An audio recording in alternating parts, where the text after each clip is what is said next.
Hello everyone, कैसे हैं आप सभी। तो आज से हम अपनी क्लास 8 की ज्योग्राफी स्टार्ट कर रहे हैं, जिसका ये पहला चैप्टर है संसाधन। संसाधन मतलब होता है रिसोर्सेज। रिसोर्सेज तो आज हम पूरे इस चैप्टर में बात करेंगे डिटेल में कि रिसोर्सेज कौन कौन से होते हैं, कितने टाइप्स के होते हैं, ये सब आज इस चैप्टर में आप जानेंगे। उससे पहले मैं आपको एक चीज़ बता देती हूँ, ये आपकी डेली इवनिंग में ये आपकी होगी 5 o'clock आपकी क्लास होगी। डेली शाम को 5 बजे आपकी क्लास होगी और मॉर्निंग में 11 बजे ऑलरेडी आपकी क्लास 6 की ज्योग्राफी हो रही है, चल रही है उसकी क्लास। ठीक है, आज उसका सेकंड चैप्टर खत्म हो गया है। दूसरा एक चीज़ मैं और आपको बता देती हूँ कि विद इन अ वीक मतलब इस सैटरडे तक आपकी क्लास 6 की ज्योग्राफी और क्लास 8 की ज्योग्राफी दोनों कंप्लीट हो जाएंगी। और 7th की ऑलरेडी मैं पहले करा चुकी हूँ, तो आपका 6, 7, 8 तीनों ज्योग्राफी का पोर्शन कंप्लीट हो जाएगा। पॉलिटी का ऑलरेडी मैं कंप्लीट करा चुकी हूँ, ज्योग्राफी इस वीक में कंप्लीट हो जाएगी। फिर नेक्स्ट वीक से हम लोग हिस्ट्री स्टार्ट कर देंगे। ठीक है, तो चलिए आप वीडियो को अच्छे से देखिए। अगर आपको कोई भी डाउट है तो आप मुझसे पूछ सकते हैं। तो चैप्टर नंबर 1 स्टार्ट करते हैं, संसाधन। रिसोर्सेज क्या होते हैं।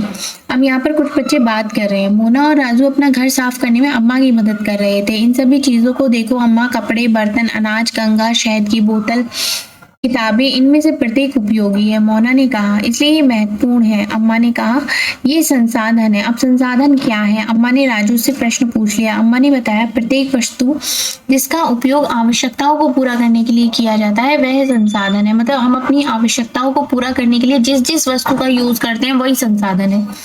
अपने चारों ओर देखिए और आप ऑब्जर्व करिए, निरीक्षण करिए कि आप संसाधनों के विविध प्रकारों को पहचानने में सक्षम होंगे। आप प्यास लगने पर जो जल पीते हैं, आप अपने घर में जिस विद्युत का, जिस लाइट का यूज करते हैं, स्कूल से घर पहुंचने के लिए जो रिक्शा यूज करते हैं, बुक्स पढ़ते हैं, जिसका उपयोग आप स्टडी करने के लिए करते हैं, ये सभी क्या चीजें हैं, ये सभी संसाधन है। आपके पिता ने आपके लिए जो नाश्ता तैयार किया है, उससे जिन ताजी सब्जियों का यूज किया है वो भी एक संसाधन है। तो जल, विद्युत, रिक्शा, सब्जियां और पाठ्य पुस्तक सभी में कुछ ना कुछ एक जैसा क्या है। इनमें से सभी वस्तुओं का उपयोग आपके द्वारा किया गया है, इसलिए वे उपयोगी हैं। एक वस्तु अथवा पदार्थ की उपयोगिता अथवा प्रयोज्यता उसे एक संसाधन बनाती है। मतलब हम भी जो चीज यूज करते हैं वो तब तक कोई भी संसाधन नहीं बनेगी अगर खाली लोहा ऐसे ही पड़ा हुआ है, तो वो संसाधन नहीं है। लेकिन अगर उसका सरिया बन गया और वो कंस्ट्रक्शन के काम में यूज हो रहा है तो वो संसाधन बन गया। अभी आप ये भी आगे समझेंगे। तो राजू अब जानना चाहता था कि कोई भी वस्तु संसाधन कैसे बनती है। मतलब अब ये चीज तो है लेकिन वो संसाधन के रूप में कैसे बनेगी। अम्मा ने बच्चों को बताया वस्तुएं उस समय संसाधन बनती है जब उनका कोई मूल्य होता है। समझ गए, अगर किसी चीज का मूल्य नहीं है तो वो कोई संसाधन नहीं है। इसका प्रयोग अथवा उपयोगिता इसे मूल्य प्रदान करती है। सभी संसाधन मूल्यवान होते हैं। अम्मा ने कहा, आपने ये लाइन समझी, इसका प्रयोग और उपयोगिता इसे मूल्य प्रदान करती है। बिना उसके कोई इसकी जो मूल्य है नहीं होता है। मूल्य का अर्थ महत्व होता है। कुछ संसाधनों का आर्थिक मूल्य होता है जबकि कुछ संसाधनों का आर्थिक मूल्य नहीं होता। अब एग्जाम्पल के लिए हम समझेंगे कि धातुओं का आर्थिक मूल्य होता है लेकिन एक मनोरम भूदृश्य का आर्थिक मूल्य नहीं होता है। परंतु ये दोनों संसाधन ही इंपॉर्टेंट है और मनुष्य की आवश्यकताओं को पूरा करते हैं। कुछ संसाधन समय के साथ आर्थिक रूप से मूल्यवान हो सकते हैं। आपकी दादी के घरेलू नुस्खों का आज कोई वाणिज्यिक मूल्य नहीं है, लेकिन यदि वे पेटेंट करने के उपरांत मेडिकल फर्म द्वारा बेचे जाते हैं तब वे आर्थिक रूप से मूल्यवान हो सकते हैं। जैसे कि पेटेंट का यहाँ पे इन्होंने अर्थ दिया हुआ है, इसका तात्पर्य किसी विचार अथवा आविष्कार पर एकमात्र अधिकार से है। मतलब आप घर, अब वही वाली चीज है। देखो, अब मैं इसका आपको एग्जाम्पल बताती हूँ। जैसे कि आपको कोई चीज आती है लेकिन अभी आप उस चीज को घर घर में कर रहे हैं, लेकिन जब आप उसको प्रॉपर तरीके से करना शुरू कर देते हैं, उससे आपकी अर्निंग शुरू हो जाती है, उससे आप चीजें को, लोग उसको यूज करने लगते हैं आपकी चीज को देख देख के, तो वो क्या हो जाती है, वो फिर पेटेंट हो जाती है। पेटेंट मतलब एक प्रॉपर तरीके से आप उसका यूटिलाइजेशन कर रहे हैं, उसको यूज कर रहे हैं, उसको संसाधन बना रहे हैं, ये है। अब आगे देखते हैं, समय और प्रौद्योगिकी दो महत्वपूर्ण कारक हैं जो पदार्थों को संसाधन में परिवर्तित कर सकते हैं। दोनों लोगों की आवश्यकताओं से संबंधित हैं। लोग स्वयं ही सबसे महत्वपूर्ण संसाधन है। ये लोगों के विचार, ज्ञान, आविष्कार की खोज ही है जो और अधिक संसाधनों की रचना करते हैं। प्रत्येक खोज अथवा आविष्कार से बहुत से अन्य खोज और आविष्कार होते हैं। आग की खोज से खाना पकाने की पद्धति, अन्य प्रक्रियाओं का प्रचलन हुआ, जबकि पहिए के आविष्कार से अंततः परिवहन की नवीनतम विधियों का विकास हुआ। जल विद्युत बनाने की प्रौद्योगिकी ने तेजी से बहते जल से ऊर्जा उत्पन्न करके उसे एक महत्वपूर्ण संसाधन बना दिया। अब यहाँ पर एक चीज होना है, देखो अब अगर आग का आविष्कार हुआ है तो उससे खाना बनाने की डिफरेंट डिफरेंट टेक्निक्स का आविष्कार हो गया, साथ ही साथ में पहिए का आविष्कार हुआ तो जितनी भी नई नई टेक्निक्स थी जो ऐसे घूम के हो सकता था उसका निर्माण हो गया। अब अगर जल विद्युत की बात करें कि पानी से बिजली कैसे बनती है, तो जो तेज बहाव से बनती है उसका जो आविष्कार है उससे लाइट के लिए हो गया। तो ये भी एक बात है। अब यहाँ पर हम पढ़ेंगे कि कितने टाइप्स के होते हैं। 2 टाइप्स के होते हैं, पहला होता है नेचुरल रिसोर्सेज और दूसरा होता है ह्यूमन मेड रिसोर्सेज, मतलब मानव निर्मित रिसोर्सेज और प्राकृतिक संसाधन। अब सबसे पहले समझेंगे कि प्राकृतिक संसाधन क्या होते हैं। जो संसाधन प्रकृति से प्राप्त होते हैं और अधिक संशोधन के बिना उपयोग में लाए जाते हैं वो प्राकृतिक संसाधन कहते हैं। मतलब वायु जिसमें हम सांस लेते हैं, हमारी नदियां, झीलों का जल, मृदा, खनिज, ये सभी किस में आएंगे, ये सभी प्राकृतिक संसाधन में आएंगे। इन संसाधनों में बहुत से प्रकृति के निःशुल्क उपहार है, मतलब जिसके लिए हमें कोई पे नहीं करना पड़ता। जैसे हवा है, आप कहीं पहाड़ों पे जाओ तो आपको कितनी प्राकृतिक एकदम नेचुरल हवा मिलेगी, ऐसा लगेगा खुला आसमान और राजा नहीं। और आप एनसीआर में देख लो तो आप सांस लेना भी कितना मुश्किल हो रहा है और सीधे ही उपयोग में लाए जा सकते हैं। कुछ परिस्थितियों में प्राकृतिक संसाधन का सबसे अच्छी तरह उपयोग करने के लिए औजारों और प्रौद्योगिकियों की आवश्यकता हो सकती है। मतलब ऐसा नहीं है कि नेचुरल रिसोर्सेज को भी आप डायरेक्ट यूज कर सकते हो। कुछ नेचुरल रिसोर्सेज भी ऐसे होते हैं जिनको आपको थोड़ा मॉडिफाई करना पड़ता है, जिसमें थोड़ी सी औजार का इस्तेमाल करना पड़ेगा, थोड़ी सी टेक्निक का यूज करना पड़ेगा, तब आप उसको और बेहतर तरीके से उपयोग कर सकते हैं। अब प्राकृतिक संसाधनों को और भी अच्छी तरीके से जानने के लिए ये 2 तरीके के होते हैं,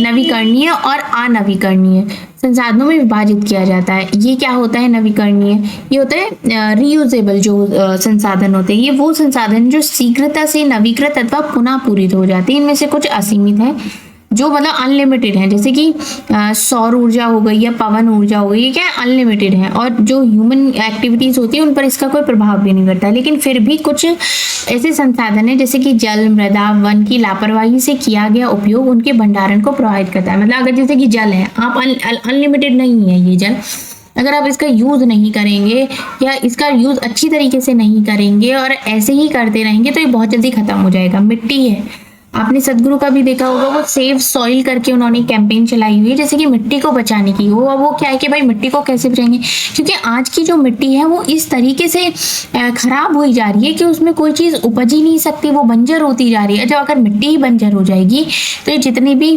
किसान हैं जो सब इतनी मेहनत करके अनाज उगाते हैं, आपको खाने के लिए मिलता है, वो फिर कैसे मिलेगा। अब वन है, सारे वन ही काट देंगे तो बताओ क्या होगा फिर, उसके बाद तो आपको कहीं भी छाया नहीं मिलेगी।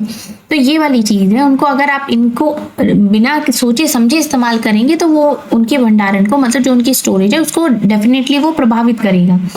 जल असीमित नवीनीकरण संसाधन प्रतीत होता है, फिर भी जल की कमी और प्राकृतिक जल स्रोतों का सूखना आज विश्व में बहुत बड़े भागों में एक समस्या है। मतलब बहुत सारे इलाके, बहुत सारी जगह ऐसी है जहां पर पानी पहुंच ही नहीं पाता है। अब आता है अनवीनीकरणीय संसाधन। ये वे संसाधन है जिनका भंडारण सीमित है, मतलब ये एक लिमिटेड अमाउंट में है, ये आपको पता है कि बस इतने ही है, उसके बाद ये नहीं मिलेंगे। जैसे भंडार के एक बार समाप्त होने के बाद उसे पुनः आने में हजारों वर्ष लग सकते हैं। मतलब ये इस तरीके के संसाधन है, यह अवधि मानव जीवन की अवधि से बहुत अधिक है। इस प्रकार के संसाधन अनवीकरणीय कहलाते हैं, जैसे कि कोयला, पेट्रोल, डीजल हो गया, प्राकृतिक गैस हो गई, ये ऐसी हैं। आपको पता है कि ये लिमिटेड है, अगर ये खत्म हो गया इनको बनने में ना जाने कितने लाखों साल लग जाएं। प्राकृतिक संसाधनों का वितरण भूभाग, जलवायु, ऊंचाई जैसे अनेक भौतिक कारकों पर निर्भर करता है। पृथ्वी पर इन कारकों में विभिन्नता होने के कारण संसाधनों का वितरण असमान है। तो ये आपको समझ में आ गया। अब बात करते हैं ह्यूमन मेड रिसोर्सेज की, मानव निर्मित संसाधन। कभी कभी प्राकृतिक पदार्थ तब संसाधन बन जाते हैं जब उनका मूल रूप बदल दिया जाता है, जैसे कि लोहा है, उस समय तक संसाधन नहीं था जब तक लोगों ने उसका लोहा बनाना नहीं सीख लिया था। यही बात मैंने बताई थी कि लोह शक तब तक नहीं उसका संसाधन था, अब लोगों ने उसका लोहा बना दिया, लोहे से उसके सरिये बना दिए, कहीं वो बना दिए, कंस्ट्रक्शन में जो यूज होते हैं लोहे के बर्तन भी बन जाते हैं, कढ़ाई होगी, तवा होगी, सब लोहे के ही तो हैं। तो ये तब तक संसाधन नहीं थे जब तक ये इस तरीके से बन के यूज नहीं हुए थे। लोग प्राकृतिक संसाधनों का उपयोग पुल, सड़क, मशीन, वाहन बनाने में करते हैं जो मानव निर्मित संसाधन के नाम से जाने जाते हैं। प्रौद्योगिकी भी एक मानव निर्मित संसाधन है, इसलिए हम जैसे लोग प्राकृतिक संसाधनों का उपयोग करके मानव निर्मित संसाधन बनाते हैं।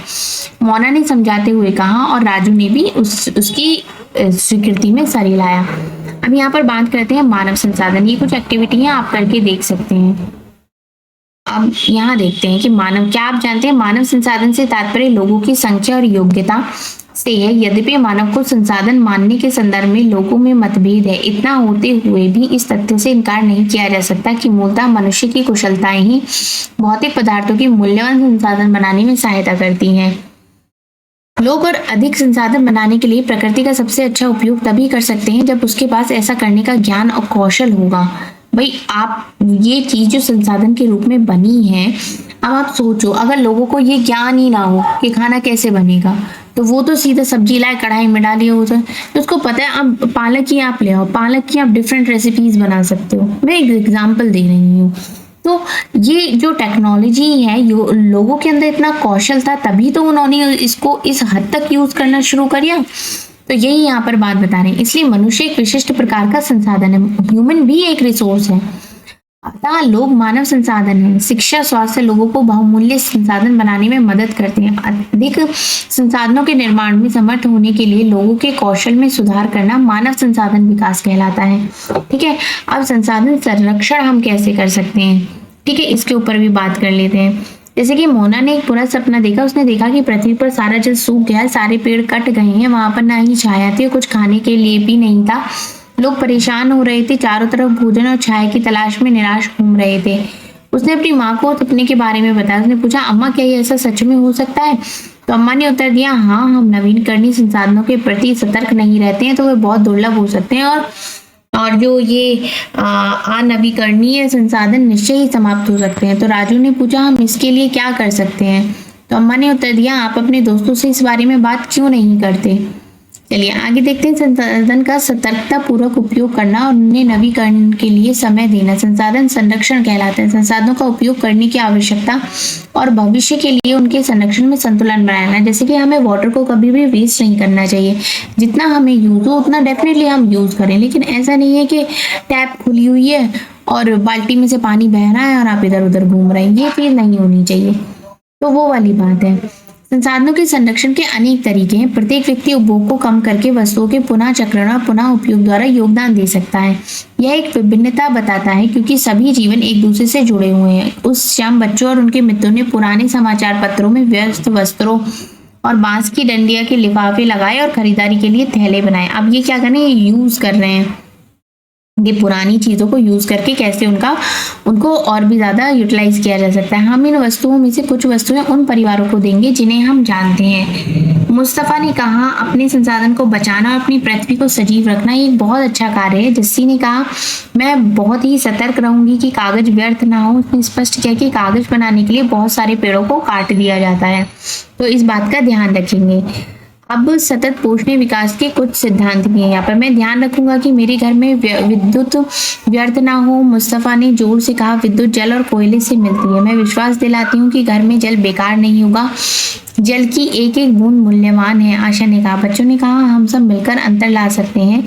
यह कुछ कार्य मोना, राजू, उसके मित्रों ने किए हैं। क्या आपको क्या विचार है कि आप संसाधन संरक्षण में कैसे मदद कर सकते हैं? आपको अपने अपने आइडिया सोचने हैं कि किस तरीके से आप इन रिसोर्सेज को स्टोर करके रख सकते हैं। हमारी पृथ्वी इस पर निवास करने वाले लोगों का भविष्य पेड़ पौधों और परितंत्र की सुरक्षा और संरक्षण से जुड़ा है। अब ये सुनिश्चित करना हमारा कर्तव्य हो जाता है कि सभी नवीकरणीय संसाधनों के उपयोग सतत पोषणीय है। पृथ्वी पर जीवन की विविधता संरक्षित की जाए या प्राकृतिक पर्यावरणीय तंत्र की हानि को कम से कम किया जाए। और ये सिद्धांत इसके हैं, जीवन के सभी रूपों का आदर और देखभाल, मानव जीवन की गुणवत्ता को बढ़ाना, पृथ्वी की जीवन शक्ति और विविधता का संरक्षण करना, प्राकृतिक संसाधनों के हाश को कम से कम करना जिससे कि वो कम से कम वेस्ट हो, पर्यावरण के प्रति व्यक्तिगत व्यवहार और अभ्यास में परिवर्तन, समुदायों को अपने पर्यावरण की देखभाल करने के योग्य बनाना। तो ये चैप्टर आपका यहाँ पर खत्म होता है। छोटा सा चैप्टर है, टॉपिक भी इजी ही है। अगर आप एक बार भी ध्यान से पढ़ लेते हैं और रिवाइज कर लेते हैं तो आप इसको भूलेंगे नहीं। ठीक है, तो ये आज हमारा चैप्टर नंबर 1 हो गया। इसमें 5 ही चैप्टर हैं तो वो अब इस वीक में कंप्लीट हो जाएंगे। चलिए, वीडियो अच्छी लगी है तो वीडियो को लाइक भी करिए और चैनल को सब्सक्राइब भी करिए। Thank you.